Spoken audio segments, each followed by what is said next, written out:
వరుస కుంభకోణాలు, పడిపోతున్న రేటింగ్లతో నలుగురు ప్రధానులు వచ్చినంత వేగంగా నిష్క్రమించిన జపాన్లో తొలిసారి మహిళా నాయకురాలు సనే తకాయిచిని ఆ దేశ పార్లమెంటు ప్రధానిగా ఎన్నుకుంది. జపాన్ రాజకీయ చరిత్రలో కొత్త అధ్యయనానికి నాంది పడింది. మొదటిసారిగా ఒక మహిళా ప్రధానమంత్రి పదవిని అధిష్ఠించారు. లిబరల్ డెమోక్రటిక్ పార్టీ ఎల్టీపీ నాయకురాలిగా ఐరన్ లేడీగా పేరు మోసినటువంటి సనాయ్ తకైచి జపాన్ ప్రధాని అయ్యారు. సంప్రదాయ జాతీయవాద లిబరల్ డెమోక్రటిక్ పార్టీ ఎల్టీపీకి చెందిన తకాయిచి రాజకీయాల్లోనూ ప్రభుత్వంలోనూ మహిళల ప్రాతినిధ్యం పెరగాలని వాదిస్తూ ఉంటారు. 64 ఏళ్ల తకైచి దేశ ఆర్థిక భద్రతా మంత్రిగా గతంలో పనిచేశారు. కానీ విశ్వాసాల రీత్యా ఆమె ఫక్తు సాంప్రదాయవాది. అదే ఆమెకిప్పుడు కలిసొచ్చింది. మొన్న జులైలో ఎగువ సభకు జరిగిన ఎన్నికల్లో పార్టీ ఓటమి పాలవడానికి సంప్రదాయ ఓటర్లు అతి మితవాద పక్షం సన్సిటో పార్టీ వైపు మొగ్గడం వల్లేనని ఎల్టీపీ లెక్కలేసింది. అంతక్రితం నామమాత్రంగానే ఉండే ఆ పార్టీ ఆ ఎన్నికల్లో 15 స్థానాలు గెలుచుకుంది. ఈ పరిస్థితిలో తకాయిచి వైపు పార్టీ మొగ్గు చూపింది.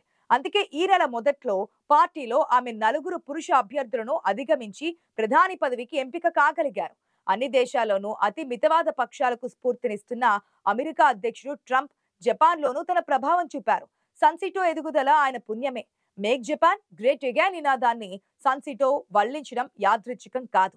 ఇవన్నీ పైపైపు కారణాలు. కానీ ఇందులో ఎల్డీపీ స్వయంకృతమే అధికం. గత 7 దశాబ్దాల్లో దేశాన్ని ఆ పార్టీయే అత్యధిక కాలం పాలించింది. అందువల్ల చాలా సమస్యలకు మూలం అక్కడే ఉంది. 2023లో బద్దలైన అక్రమ నిధుల వ్యవహారంలో ఎల్టీపీ ప్రతిష్ట తీవ్రంగా దెబ్బతింది. ఈ వ్యవహారంలో నాటి ప్రధాని కిషిదా నలుగురు మంత్రులకు ఉద్వాసన పలకవలసి వచ్చింది. పర్యవసానంగా ఆ మరుసటి ఏడాది ఎన్నికల్లో తొలిసారి అత్యవసర మెజారిటీ వచ్చింది.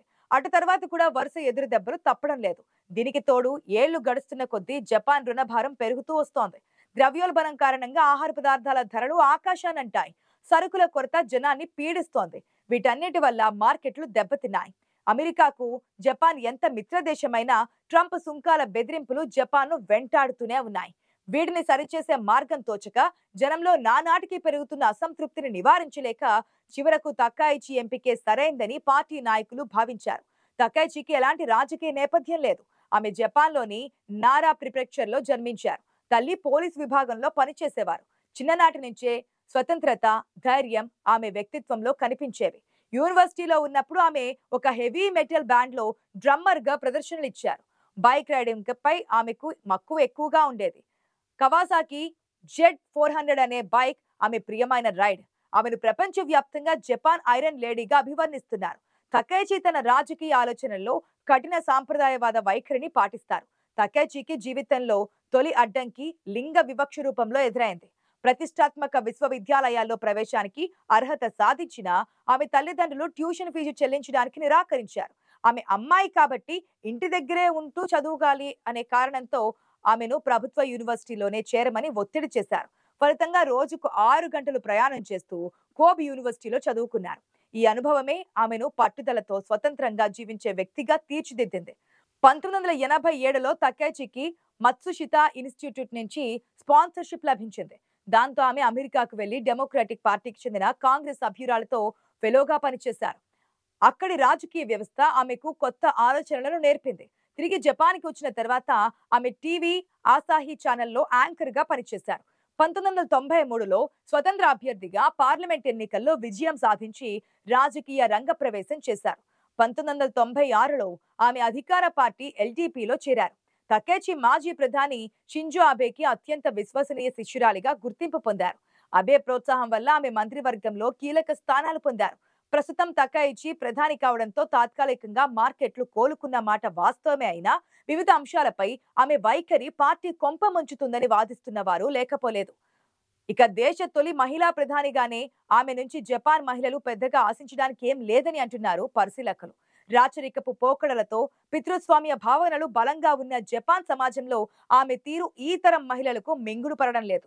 రాజకీయాల్లో మహిళల ప్రాతినిధ్యం పెరిగితే చాలని వారు అనుకోవడం లేదు. సమాజంలో వారికి గౌరవప్రదమైన స్థానం కోసం ఎందుకు ప్రయత్నించడం లేదని ప్రశ్నిస్తున్నారు జపాన్ మహిళలు. ప్రస్తుత ప్రధాని తకాయిచి తీరు ఎలా ఉంటుందంటే తను మహిళా నాయకురాలైన లింగ సమానత్వం విషయాల్లో ఆమె అభిప్రాయాలు కొంత విరుద్ధంగా ఉంటాయి. వివాహిత జంటలు వేర్వేరు ఇంటి పేర్లు వాడకూడదని ఆమె అభిప్రాయం. స్వలింగ వివాహాలకు ఆమె వ్యతిరేకం. మహిళలు చక్రవర్తి వారసత్వాన్ని స్వీకరించడం ఆమెకు నచ్చదు. అయితే ఆమె ప్రభుత్వం మహిళా ప్రాతినిధ్యాన్ని పెంచుతుందని హామీ ఇచ్చింది. కేబినెట్ లో 35% నుంచి 50% మహిళా మంత్రులను నియమించాలనేది ఆమె లక్ష్యం. పెళ్లైనంత మాత్రాన కన్నవారింటి పేరును మహిళలు ఎందుకు వదులుకోవాలని వాదించేవారని ఆమె వ్యతిరేకిస్తారు. పెళ్లయ్యాక ఏ మహిళైనా అత్తవారింటి పిల్లేనని తకాయిచి అంటారు. కుటుంబ వారసత్వం మగవాళ్లకు దక్కడం న్యాయమేనని వాదిస్తారు. స్వలింగ సంపర్కుల వివాహాలకు బద్ద వ్యతిరేకి అయిన ప్రధాని తకాయిచి అక్రమ వలసలపైన నిప్పులు కక్కుతారు. మహిళల ఆరోగ్య పరిరక్షణకు ప్రత్యేక చర్యలు అవసరమని మాత్రం ఆమె మొదటి నుంచి డిమాండ్ చేస్తూ వచ్చారు.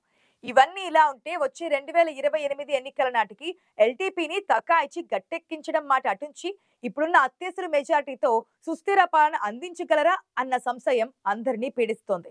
దిగువ సభలో కావాల్సిన మెజారిటీ కన్నా కేవలం 4 ఓట్లు మాత్రమే అధికంగా సాధించిన తకాయిచికి విపక్షంలో ఉన్న అనైక్యత తోడ్పడిన సంగతి ఆమె గుర్తించుకోవాల్సి ఉంటుంది. అయితే ఉభయ సభల్లో తగిన మెజారిటీ కొరవడినందున ఏ చట్టం చేయాలన్నా ఏ నిర్ణయం తీసుకోవాలన్నా విపక్షాలను అర్థించక తప్పదు. కాబట్టి ప్రభుత్వాధినేతగా తకాయిచి బలహీనురాలుగానే చూస్తున్నారు రాజకీయ విశ్లేషకులు. ఆమె తాను ఎంతగానో అభిమానించే బ్రిటన్ మాజీ ప్రధాని మార్గరెట్ థాచర్ ను అనుకరించాలని అనుకుంటారు. కానీ అలా చేస్తే తకాయిచికి మొదటికే మోసం వస్తుందని హెచ్చరిస్తున్నారు విశ్లేషకులు. ఆమె అనుసరించే పటిష్టమైన విధానాలు, ఆర్థిక, జాతీయ భద్రతా రంగాలలో ఆమెకున్న దృఢమైన అభిప్రాయాల కారణంగా ఈ బిరుదు లభించింది.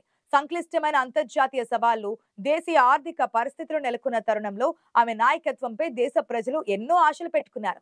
ముఖ్యంగా మహిళల హక్కులు, సమానత్వం విషయంలో ఆమె తీసుకునే చర్యలు, ఆమె ప్రభుత్వం యొక్క విధానాలు ప్రపంచవ్యాప్తంగా చర్చనీయాంశం కానున్నాయి. గత ప్రధాని స్వయంగా చెప్పిన వివరాల మేరకు జపాన్ కూడా ఆర్థిక సంక్షోభానికి చేరువైంది. తమ దేశ ఆర్థిక పరిస్థితి గ్రీస్ కంటే ఘోరంగా ఉందని సాక్షాత్తు మాజీ ప్రధాని షిగేరు ఇషిబా ప్రకటించారు. ప్రభుత్వ అప్పుల భారం జీడీపీలో 260% మించిపోయిందన్నారు. G7 సంపన్న దేశాల్లో మరే దేశ ప్రభుత్వ రుణభారం ఈ స్థాయిలో లేదు. జపాన్ వ్యాప్తంగా వృద్ధుల జనాభా పెరిగిపోవడం, సంక్షేమ పథకాల భారం గుదిబండలా మారడం, పెరిగిపోతున్న వడ్డీ రేట్లు ఇందుకు కారణమని ఆయన స్పష్టం చేశారు. ఇంతకు మించి అప్పులు చేసి పన్నుల కోత సాధ్యం కాదని చెప్పారు. 2010లో జపాన్ రుణభారం జీడీపీలో 218% చేరినప్పుడు అప్పటి ప్రధాని ఇలానే హెచ్చరించారు. ఈ పరిస్థితుల నేపథ్యంలో భారత్ 4వ అతిపెద్ద ఆర్థిక వ్యవస్థగా ఎదిగింది. జపాన్ను దాటి ఈ స్థాయికి చేరింది. వ్యవస్థాగత లోపాలే జపాన్ వెనుకబాటుకు ప్రధాన కారణమని ఆర్థిక రంగ నిపుణులు అంటున్నారు. 2010లో జపాన్ ఆర్థిక వ్యవస్థ విలువ $6 ట్రిలియన్ ఉండేది. కానీ నేడు అది కేవలం $4.2 ట్రిలియన్ కుచించుకుపోయింది. మరోవైపు భారత ఆర్థిక వ్యవస్థ గత 10 ఏళ్లలో రెండింతలై 4 ట్రిలియన్ మార్కు దాటింది. అత్యంత వేగంగా అభివృద్ధి చెందుతున్న దేశంగా భారత్ అవతరించింది. జపాన్ వెనుకబడడానికి ప్రధాన కారణం వృద్ధుల జనాభా పెరగడమేనని అంటున్నారు పరిశీలకులు.